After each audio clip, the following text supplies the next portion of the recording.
অত্যন্ত আনন্দিত সারা বাংলাদেশে কৃষকের আদায়ের প্রতি আমি তার কাছে একটি মাত্র অনুরোধ করব কৃষকের পক্ষ থেকে আমরা প্রান্তিক পর্যায়ে প্রাথমিক শিক্ষায় প্র্যাকটিক্যাল থেকে শুরু করে প্রাথমিক শিক্ষায় যেন কৃষি শিক্ষাকে বাধ্যতামূলক পাই আমাদের সমস্ত বাংলাদেশের এটাই দাবি।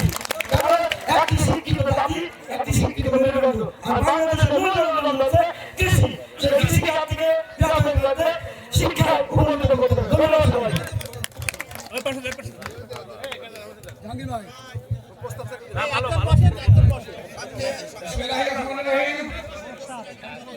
আজকের অনুষ্ঠানে প্রস্তাব সমস্ত কিষানদের প্রতি বা আমার ঢাকা কেন্দ্রীয় কমিটির নেতা সকল জেলা নেতা ইন্ডিয়াকে বাইফাইনাল মামলা চালাতে চাই। বাংলাদেশের কৃষকরা বঞ্চিত হচ্ছে।